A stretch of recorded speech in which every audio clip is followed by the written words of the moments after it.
Good morning. Welcome to the show.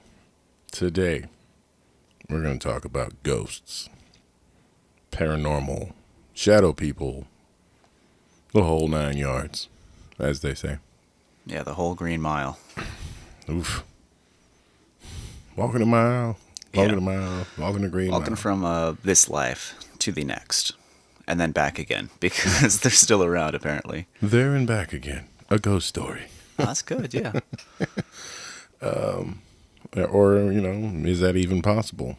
Does that happen from the perspective of two regular fat fucks like us? Well, Hi, by the way. yeah. This is new. We're trying this video thing out, so. We've got... You want to start, or? Yeah, we'll start it off. So we've got spiritualism. Mm-hmm. It's a social religious movement started up in like the 19th century, talking like late 1800s to the early 1900s. So like 1840 to like 1920 is the primary range. And within that, you had a lot of foot traffic regarding like circuses and fairs and like this, the snake oil salesmen and shit like that. Yep. There were traveling merchants. Everyone was interested in like the hilarious and the macabre. So you had like little comedy shows. Like traveling entertainment was huge, Mm-hmm. which made like the American gypsy super prolific because here in America we started to have like decent transit systems to get up and down the coast. We're really coming together as a country. So there was a lot of room and a lot of freedom for these people to really take advantage of little townships and stuff like that.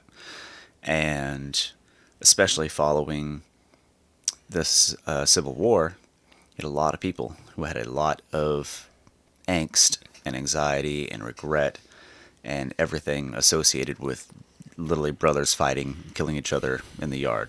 Mm-hmm. So the need, the like American conscience, or I guess conscious, really was trying to process the Civil War.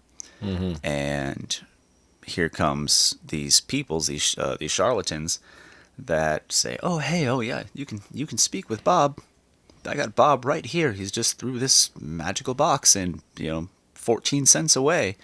And so they gave the people what they thought they need. There was some catharsis to this for them, and that idea that we can commune with the dead and that the dead are around in some form or fashion progressed all the way to today, and it's got another resurgence. I think of spiritualism in the U.S. primarily. I remember when I was growing up, we had that one guy who was trying to talk with the dead people on TV, normally showing up like pretty early in the morning because his show sucked. What was the name of it? Loud Typer? Was that the name? It was kind of like a talk show. You know what I mean? Oh, wait a minute. Yeah. God, I what was sort that of dude's remember name? it. He just have guests on, and like Yeah. big audience.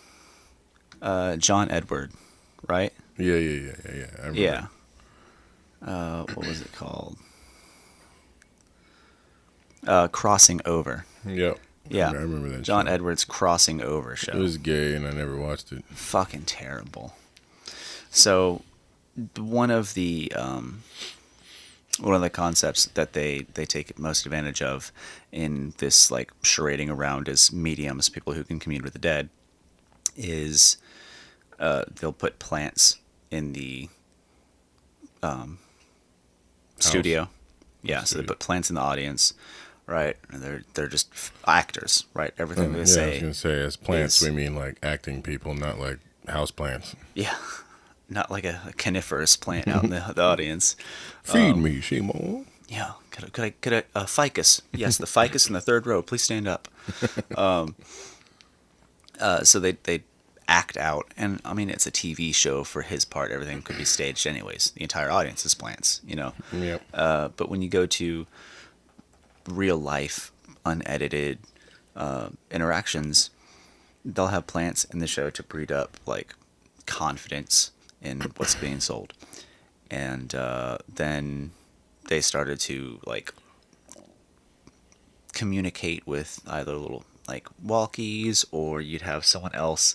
Usually, you have like the man in the chair is the one who's on the computer, and they're doing like a background check. They're looking at social media The profiles, or Dave. looking at a bunch of stuff to try to get background information for these people. Like, oh, I'm hearing from an uncle. Oh, yeah, yes, an uncle. And they see like obituary for an uncle. So there's a lot of ways for The them Dave. There was a Dave. Yeah, there was a Dave, guy in the chair. So there's a lot of ways for them to glean information, and that concept is like ancient, right?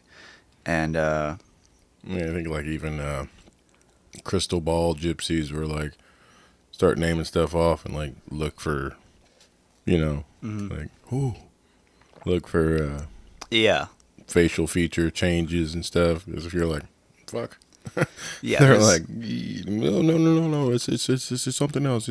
yeah. Reading people is a skill. We talk about like the FBI agents that can read people Those and are determine gypsies. they're like with 99% accuracy if you're lying or not. Modern day gypsies. Yeah, they're just modern day gypsies, refined gypsies. Okay, continue.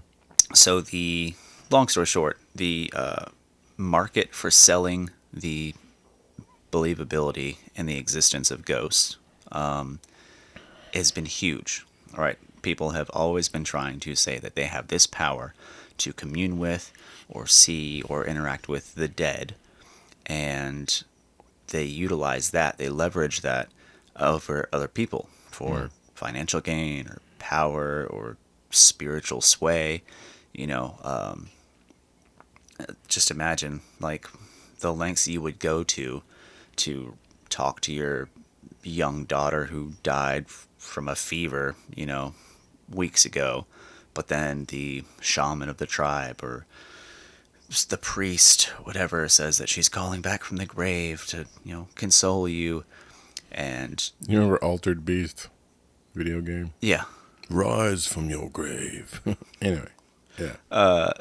there's just that power. You're not thinking clearly. Most people are thinking like directly with emotion versus logic once you actually make that connection. So we want to believe in ghosts.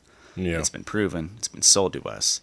Got a myriad of TV shows to this day about the search, the quest for the Yep, afterlife. Movies, Paranormal Activity, like 5 of them. So, with all that being said, do you believe in ghosts, Ashley? I don't know. I mean, I've definitely seen some things where I'm like, oof. But the logical mind that I try to have is like, no. But I don't really know, I mean, I've never died before, so I can't really say yes or no. According to a Facebook article recently, hell sounds like Rihanna playing nonstop. It really does. Now that you mention it, that would be horrific for me. Like, this fucking sucks. But I have seen some things in my life where I'm like, what the fuck is going on? So I'm kind of in the middle. Okay, so what's stopping you from saying yes? I mean, if you say yes, so what? What's stopping me is I'm not really like godly or religious. So I'm not a Scientologist either. I'm just kind of like alive, I kind of think that as far as afterlife, I think that we're just energy, consuming energy around us. We put off energy fields. And I think that when you die, you just become part of all the world's energy.